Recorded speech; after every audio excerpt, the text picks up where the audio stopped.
Hello everyone, कैसे हैं आप सब। आई होप कि सब अच्छे होंगे, मस्त होंगे और पढ़ाई में अब व्यस्त भी होंगे ज़्यादा, क्योंकि बेटा एग्जाम का अब टाइम आ गया है आपका। तो देखिए आज का जो हमारा टॉपिक है, क्योंकि मैंने पिछली बार आपको मराठों से संबंधित चैप्टर करा दिया था, आज का हमारा जो टॉपिक है वो ऐसे व्यक्तित्व से संबंधित है जो आयरलैंड से आए, यानी कि एक विदेशी धरती से आया हुआ मनुष्य, वो अपने हरियाणा में उसने एक क्षेत्र को विजय भी प्राप्त की, वहां पर अपना राजधानी भी उसको उसने बनाया और टकसाल भी उसने बनाई, यानी जो सिक्के ढालने की जो भी व्यवस्था होती है। ठीक है, तो उसी के बारे में आज हम जानेंगे। इससे जो संबंधित प्रश्न है ये आपके एग्जाम में आते हैं, इसीलिए मैंने इस टॉपिक को उठाया है। ठीक है बेटा, तो देखिए आज का जो टॉपिक है वो है जॉर्ज थॉमस के बारे में। ठीक है, तो जॉर्ज थॉमस जो कि आयरलैंड के टिप्परेरी जो स्थान है वहां से आए, और जो ईस्ट इंडिया कंपनी की जो नौसैनिक जो जहाज है उसके वहां पर इन्होंने नौकरी की। उसके बाद ये पिंडारियों के समूह में शामिल हुए। ठीक है, तो देखिए इनके जन्म की अगर हम बात करें तो 1756 में जन्म हुआ। 1782 में ये ईस्ट इंडिया कंपनी के संपर्क में आए, यानी मद्रास से ईस्ट इंडिया कंपनी की नौसेना में शामिल हो गए। ठीक है, फिर इन्होंने ये पिंडारियों के साथ रहे और 1787 में ये बेगम समरू के उनके अधिकारी के रूप में उनके यहाँ पर इन्होंने कार्य किया। अब ये बेगम समरू कौन है, इनका जो है इनके जीवन पे भी बहुत असर हुआ। बेगम समरू सरधाना की शासिका थी, जो मेरठ के आसपास का क्षेत्र है। ठीक है, तो इन्होंने वहां पर नौकरी की। बेगम समरू को इनका जो व्यक्तित्व था और उससे ये प्रभावित हुई और उन्होंने अपनी गोद ली हुई बेटी का इनसे विवाह कर दिया। ठीक है, तो लेकिन कुछ इसी दौरान जो एक फ्रांसीसी सेनापति था उसके बहकावे में आकर इन्होंने 1787 के बाद यानी 1792 में इसको यहाँ से अपने क्षेत्र से निकाल दिया। ठीक है, तब तक वो बहुत उसने सेवा की उसकी। 1793 में जो जॉर्ज थॉमस है वो आज चले जाते हैं मराठों के संरक्षण में। मराठों ने में महादजी सिंधिया जो थे, मैंने मराठों में आपको पहले भी बताया है कि महादजी सिंधिया जो बादशाह थे, मुगल बादशाह, उन्होंने उसको बुलाया था कि अब आप दिल्ली पर जो शासन है वो आप कर सकते हैं इस तरीके से।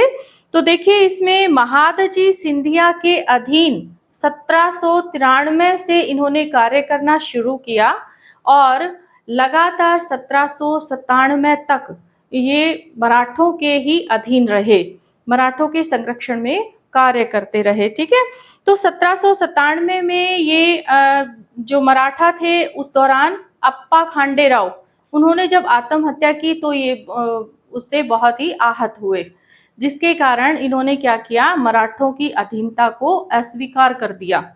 ठीक है, और अपना एक स्वतंत्र अस्तित्व बनाने का प्रयास किया। और इसी दौरान इन्होंने 1797 में जब उसकी मृत्यु होती है तो वो जब स्वतंत्र हो जाता है जॉर्ज थॉमस, वो करता है हिसार और रोहतक पर अधिकार।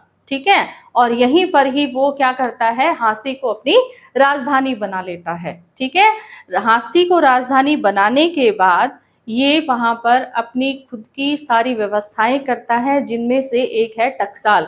अपनी जो रुपयों संबंधी जो मशीनरी सिस्टम होता है उसका, कि टकसाल गढ़ने का जो कार्य होता है वो उस दौरान वो झांसी में ही करता है। ठीक है, और सिक्के जारी करता है अपने खुद के नाम से, खुद के नाम से ही सिक्के जारी करता है, जिसको कहा गया इसमें सिक्का ए शाही। ठीक है, अच्छा इस दौरान जो है झांसी के जो किला था एक असीगढ़, झांसी में एक किला भी था असीगढ़, उसका पुनः निर्माण कराता है। तो बेटा ये जो असीगढ़ का किला है, ये असीगढ़ का किला किसके द्वारा पहले निर्मित था, असीगढ़, असीगढ़ भी कहते हैं, असीरगढ़ भी कहते हैं। ये पृथ्वीराज चौहान जो थे, पृथ्वीराज चौहान, इनका किला था ये, उसको पुनः निर्मित किसके द्वारा करवाया गया? जॉर्ज थॉमस के द्वारा। किसके द्वारा कराया गया बेटा? जॉर्ज थॉमस के द्वारा। ठीक है। और जॉर्ज थॉमस भारत में कब आया? ईस्ट इंडिया कंपनी के माध्यम से, अंग्रेजों की कंपनी के माध्यम से ये आया था 1782 में। ठीक है। 1787 में वो बेगम समरू के संपर्क में आता है। ठीक है। और 1793 में, ये 92-93 में ये मराठों के संपर्क में आता है। ठीक है बेटा।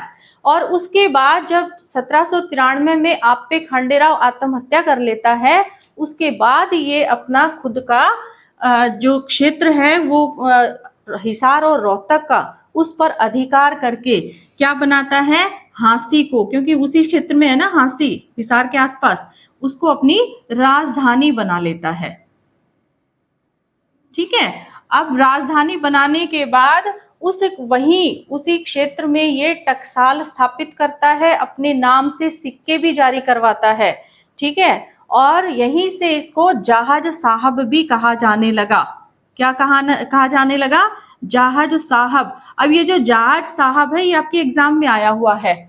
ठीक है, कि जहाज साहब जो है ये किसको कहा जाता है, तो आप इसका ध्यान रखें। ठीक है बेटा, ये एक प्रश्न इसमें है। इसके बाद है कि इसकी जीवनी भी लिखी थी, जॉर्ज थॉमस की जीवनी किसके? विलियम फ्रैंकलिन के द्वारा लिखी गई थी इसकी जीवनी।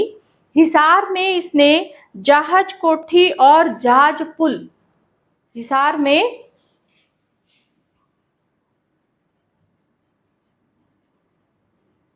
अब ये तो आपको नाम से भी पता चल जाएगा कि भाई जहाज साहब ये खुद अपने इसकी उपाधि है इसके पास, और जहाज पुल भी बनाया इसने, जहाज पुल, और क्या बनाया? जहाज कोठी भी बनाई।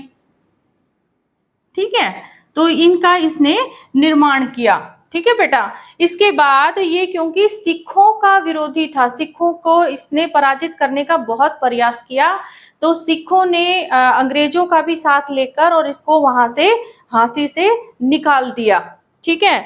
22 अगस्त 1802 को जब ये अपने घर वापस जाने के लिए चल पड़ा था, कलकत्ता तक पहुंचा था, वहां पर इसकी बरहमपुर में मौत हो जाती है, मर जाता है ये। ठीक है बेटा, तो ये था थोड़ा सा जॉर्ज थॉमस के बारे में।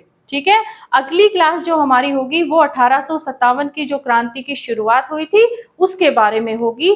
ठीक है। और उस 1857 की क्रांति से पहले, यानी कि जब सुरजी अंजन की संधि हुई थी, उस दौरान हरियाणा जो अंग्रेजों के हिस्से में आ गया था, उस हिस्से को उसने किस प्रकार से डिवाइड किया, ठीक है, और किस प्रकार से अधिकारी को नियुक्त किया, इसके बारे में हम अगली क्लास में पढ़ेंगे। ठीक है बेटा, आई होप कि आपको क्लास अच्छी लगी होगी। ठीक है, मिलते हैं अगली क्लास में।